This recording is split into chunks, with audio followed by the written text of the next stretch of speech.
Buddha got enlightened under the Bodhi tree about 2,500 years ago. But what I hadn't really understood or hadn't really come across was what happened after his enlightenment. So he spent 7 weeks in the vicinity of the Bodhi tree. And the first week, he just sat there in happiness and peace for a whole week. Be kind of nice, wouldn't it? And the second week, he just stood up and gazed at the tree. So 2 weeks now. One just sitting in happiness. Second week, he's gazing at the tree. So the third week, there's a group of semi-gods called devas, and they noticed the Buddha down there and said, you know, we're not sure that you've actually got what you think you have. So he said, okay. So he built himself a golden bridge out in the sky, I don't know, the sky, whatever you want to call it. And then for the next week, he just did his walking meditation across this Buddha-built golden bridge. So, and then the fourth week, he built himself a beautiful jeweled chamber where he sat and meditated in this beautiful jeweled chamber for a week. And then the fifth week, 3 girls came by and tried to tempt him, but he didn't waver. Didn't waver one bit. No good, no good. 6th week, he sat under another tree and it started to rain, so a cobra came up and wrapped himself around him and put that, that big hooded thing the cobra had over his head to keep the rain from falling down. And the 7th week, 2 gentlemen came by and actually offered him some food. So I don't know if he was fasting for 7 weeks, but this is kind of the way the story goes. And I have no idea about this story, but I remember a quote from Samuel Taylor Coolidge, "The Willing Suspension of Disbelief," which was mostly related to like watching movies on TV or fantasy or whatever. But so you could take these stories for what they are, but it's kind of fun to kind of go back and see what this ancient stuff was about. Now, after the 7th week, the Buddha says, you know what, I won't be able to, didn't say it, I don't know, without it, I won't be able to teach this to anybody. No one's going to understand what I've come across. And then the king of the Brahma gods, Sahampati, descended down to earth and talked to the Buddha and said, look, there's some people with little dust in their eyes, and all they need is a little nudge, and they will become enlightened just like you. So this started the Buddha's path of teaching in India, which, despite all this kind of fanciful stuff, did last 45 years. And the oral teachings were passed on generation to generation. I think about 300 or 400 years later, they're actually starting to be written down. And those are the suttas we have today, from at least a Theravadan style of tradition of Buddhism. So who's he going to teach first? So prior to his awakening, if you will, he had been with a group of 5 ascetics who were practicing a lot of what we call self-mortification, right? Standing in the sun for a week without moving, not eating, not drinking, trying to subdue the body. And he, prior to his awakening, had rejected that path because he would get into deeply concentrated states, but then as soon as he came out of them, he was just back to the Buddha, the suffering Buddha once again, suffering Gautama at that point. So he said, the first people I'm going to talk to are my 5 ascetic friends and see if I can show them the way to this enlightenment. So he walked from, I've never been to India, but from Sarnath to Varanasi, which I looked it up, 150 miles, walking barefoot. And it took him 2 weeks to do the walk. This is in the suttas. You can take it for what it is. But anyway, walking's a big deal in Buddhism. And on the way, he comes across an ascetic, what's his name? Upaka. And Upaka says, boy, your eyes are clear, your stature is there, you're walking so humbly. Who do you study with? And Buddha makes this big exalted, I don't study with anybody, I am the exalted one, I am the only enlightened one around. And Apaka looks at him and goes, yeah, right, and walks the other direction. So yeah, I don't know why that's in the story so much, but you gotta think that the Buddha thought about that and says, I'm not gonna be able to teach anybody if I act that way. You know, no one's gonna listen to me, you know, if I just walk around like I'm some enlightened dude. So on the way to see his 5 ascetics, he came up with some of the foundational teachings for Buddhism. The middle way, the Four Noble Truths, the Noble Eightfold Path. He kind of formulated that on his walk. And I kind of like that story because sometimes there's a misconception in meditation that's all about, you know, not thinking, you know, like, gotta just not think, no, just. But really, insights and ideas do come up through practice. Is anybody familiar with John Kabat-Zinn, mindfulness-based stress reduction? He was on a 30-day retreat, I think it was 30 days, at the Insight Meditation Society back east. In the middle of the meditation retreat, he says, you know, I could probably use these practices that I'm learning here to help people that are having incurable pain. And then when he was done with his retreat, he began to work with hospital patients that had incurable pain and had a lot of success with it. He began a whole movement that's still active today. Robert Lurie, who's one of our teachers here, he's a teacher of mindfulness-based stress reduction. We've done a couple classes here with him through Long Beach meditation. It's the idea that through practice, good ideas come up, right? Insights come up. It's not all about just, you know, focusing and not thinking. So I figured the Buddha walked about 10 miles a day. And then, I don't know if right now as we speak, there's a peace walk going on. So many of you have heard it. It's all over social media. They started in Texas, I forgot the name of Texas, and they're headed for Washington, D.C. And they're walking about 10 miles a day. And it's having a big impact. And as far as I can tell, it's a group of monks from India, and they're not making a big deal out of it. They're just walking for peace. And they're just walking down the road, and they're coming from town to town, and they're greeted in the town, and the local law enforcement is making sure they're safe. Unfortunately, one got hit by a car and lost his leg, I think, somewhere earlier on. But they're just simply walking from town to town. If the townspeople want them to make a speech or something, they do. And eventually they'll be in Washington, D.C., I think a month or so from now. They're in South Carolina. So this tradition of walking goes back all the way to the time of the Buddha. And they have a mascot, a dog named Aloka, that coming along for the ride, who's become an internet sensation, has 1.5 million followers himself, the dog does. So you never know. So anyway.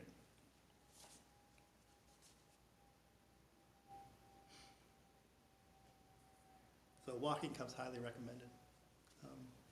I've done a lot of Vipassana style retreats, where the periods of meditation are alternated with sitting meditation, then a period of walking meditation, then a period of sitting meditation, and a period of walking meditation.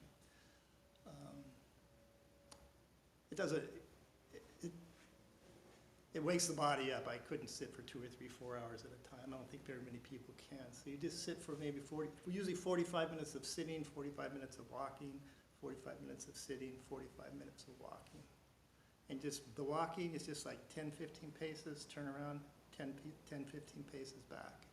And then in a pace that seems suitable for you to stay present. And that's very traditional. From the Buddha's time and all the way till today.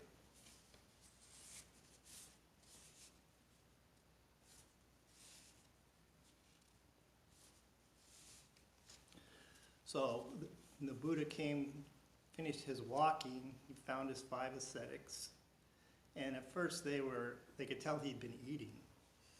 And he looked good, and they said, what have you been doing? Look at yourself. You're not practicing this self-mortification. You've just been wasting your time. And then the Buddha said, listen, I got something to tell you. So he started with the middle way. He said, we need to practice the middle way. And one of the first thing he said was, there's a middle way between eternalism, let's see if I can pronounce this word right, and nihilism. So eternalism, that you have a soul that endures forever, if you will. And nihilism, when you're dead, you're dead. That's it, you're done. He said there's a middle way between those two views. And that's the path forward. Not to cling to one or not to cling to the other. The path forward is the middle way. So in the Hinduism was the predominant religion of the time, and they believed in an Atman, or a permanent Atman, or enduring soul. And the Buddha rejected that notion. And so one of the three marks of existence in Buddhism is this idea of not self.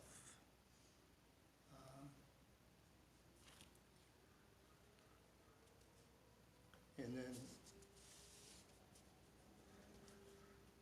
the second way, path through the middle way, was the ethics. Senior way between the extremes of sensual pleasure and self-mortification. I think I have it. So here's an excerpt from the suttas about this. Monks, these two extremes ought not to be practiced by one who has gone forth from the household life. There is an addiction to indulgence of sensual pleasures, which is low, coarse, the way of ordinary people, unworthy and unprofitable. And then there is addiction to self-mortification, which is painful, unworthy, and unprofitable. Avoiding these extremes, the perfect one has realized the middle path. It gives vision, gives knowledge, and leads to calm, to insight, to enlightenment, and to nibbana. And what is that middle path realized by the Tathagata? It is the Noble Eightfold Path and nothing else, namely, right understanding, right thought, right speech, right action, right livelihood, right effort, right mindfulness, and right concentration. So you can probably do a dharma talk on each one of those, the Noble Eightfold Path. But anyway, just to give you a flavor for it.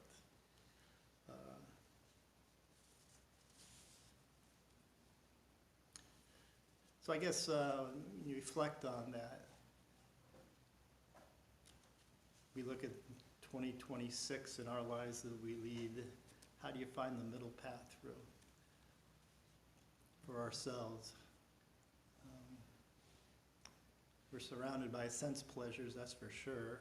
We got everything you could possibly think of, from food to entertainment, intoxicants, you name it, it's out there, right? It's easily accessible, right? Do you just ignore all of it and lead the life of a monk, or do you find the middle way through there? So it's interesting to think about how you make your way through, what truly makes you happy in that regard.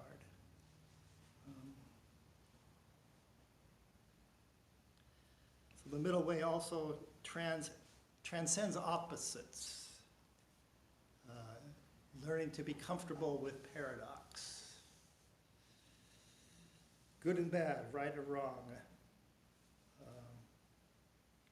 Not that those aren't important, but to cling to an idea of one being this way or one to the other, right?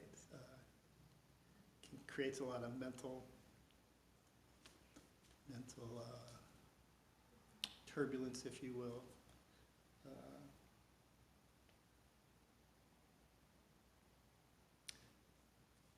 I think we could all wish for a better world out there. No amount of trouble out there, that's for sure, right? So here's a quote from Ajahn Sumedho. He comes out of the Thai forest tradition, Theravada monk out of the Thai forest tradition. He's just retired, but he was the head of a monastery in Great Britain for a number of years. Very well respected. We can always imagine and wish for a better world, but for practitioners, it's to see the world as it is and learn from it. For awakening, conditions are always good enough. So I like that quote. We all have our views about the world, but the idea of the middle path, middle way, see the world as it is and wake up from it, wake up from what we see.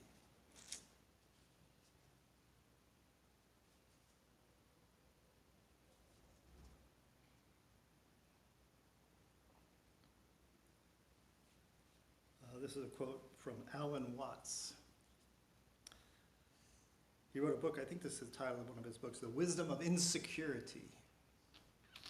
Maybe some of you have read it, I don't know. Probably written in the 80s or the 90s. The idea that the more you search for some kind of permanent home with views or with ideas or anything else, the more you're going to suffer, because guess what happens all the time? Things change. Things change constantly.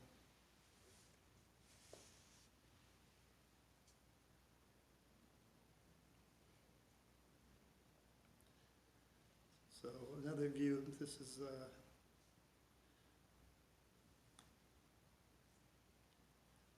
one way of looking at the world that kind of relates to this middle way. It's always in some way, it's always imperfect. It's always something kind of imbalanced with it. Maybe the world around us, maybe in our personal lives, things are always just a little bit imperfect. Kind of always has that flavor of dukkha or stress to it. The Buddha likened it to a ox cart with the wheel slightly out of round, or the axle slightly not in the center of the wheel, so they would dunk, dunk, dunk as it went down the road. Yeah, we still have to act in the world, right? We still have to act in the world. So we have to find a middle path through all that. How do we act through all of this?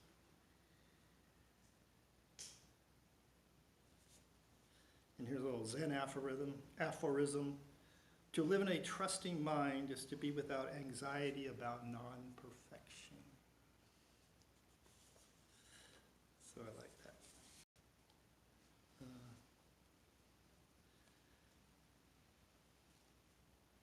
So the Buddha also, middle way is non-grasping at views.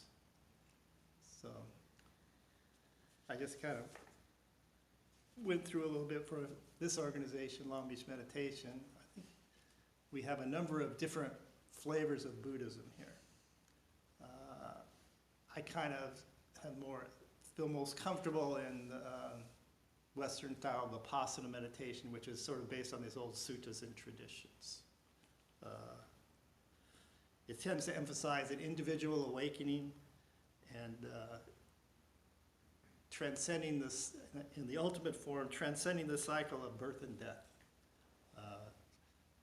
The Buddha likened it to the blowing out of a lamp. The ultimate goal is kind of disappear from this cycle, the round and round of birth and death, obviously based on reincarnation. Then we have the Mahayana tradition represented by Tim Colahan, who'll be here next week, and Jokai, our guiding teacher. They're both Zen different flavors of Zen teachers. And their view is based upon the Bodhisattva vow. I'm simplifying this, or whatever, summarizing this. They might argue with me a little bit, but the Bodhisattva does not blow out his lamp and disappear, or her lamp and disappear. They take the Bodhisattva vow, which they vow to stay in existence until all beings are awakened. So this is based upon the idea of compassion for other beings.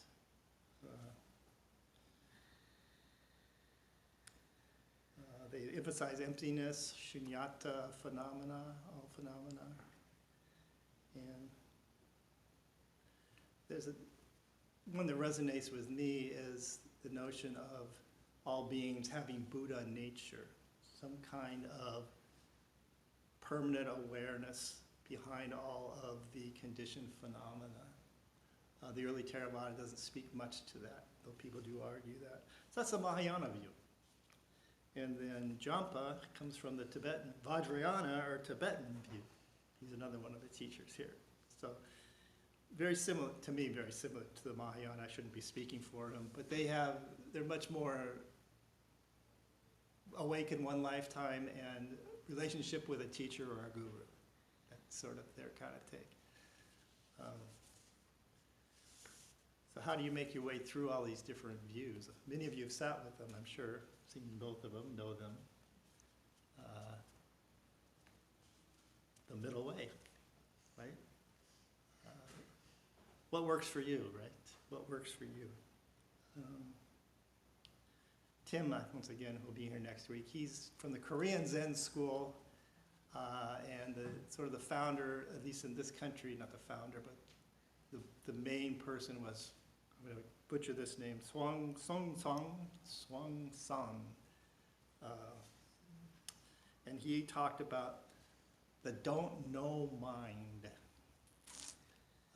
Whenever something comes up, you're contemplating, don't know, don't know, don't know, don't know. That releases that mind, well, for me anyway, it kind of releases that always grasping of views or trying to figure things out, because ultimately, kind of a mystery, most of everything. So I really like his don't know mind. It's been helpful. So how much do we really know? I guess one of the hard problems of science is, where does consciousness come from? Is it just manufactured in the brain, or is it outside of the brain and we are just interpreting it with our physical brains? It seems like no one can come up with an answer for that. You know, physicists will say one thing, but there's no proof of one thing. By whatever, neurobiologists. We don't know a whole lot. The don't know mind.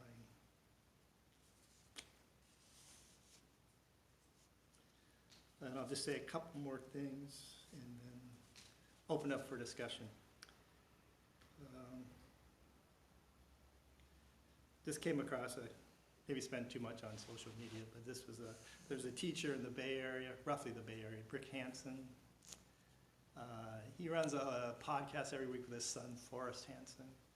He's a psychotherapist, so it has that kind of flavor to it. But basically, he was emphasizing, once again, the importance of present moment experience.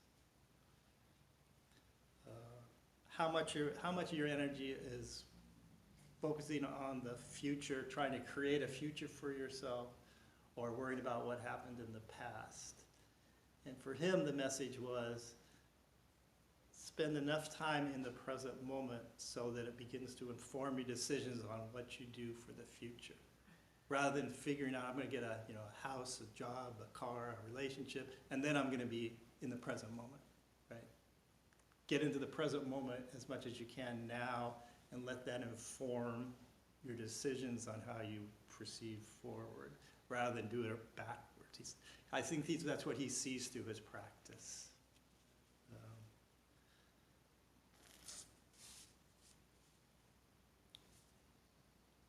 So here's a quote from Thoreau, which I like. Though I do not believe a plant will spring up where there is no seed, where no seed has been, I have great faith in a seed. Convince me you have a seed there, and I'm prepared to expect wonders. So I like that quote. The founding teacher for this organization was Victor Bird. He started this organization about 30 years ago. He was doing a PhD program at Long Beach State. And for his dissertation, he said, I'm going to start a meditation group, and I would just kind of use that as my, I don't know all the details of it, but that was the founding of Long Beach meditation. So in a sense, he planted this seed, and he guided it for 10, 12, 20 years maybe, and kept it going for 20 years through his efforts. And then we did 20, yeah, then we did a little transition, and Joe Kai's with us 7, 8, 9 years now. So the idea of planting a seed. I was here 2 weeks ago. I mentioned this because it was close to New Year's resolution time. So I'll repeat this one. First, it starts with an intention, then a small action, then a daily choice, then a habit you return to, then it's second nature, and then it's simply who you are. So I think that's part of the middle way as well. Hi, I'm Franz with Long Beach Meditation. Your gracious generosity makes this programming possible. If you found this video to be of value, please consider making a donation here. If you'd like to watch more videos like this, click here. And if you want to stay in touch with Long Beach Meditation, click here to subscribe. Thank you, and may all beings be happy.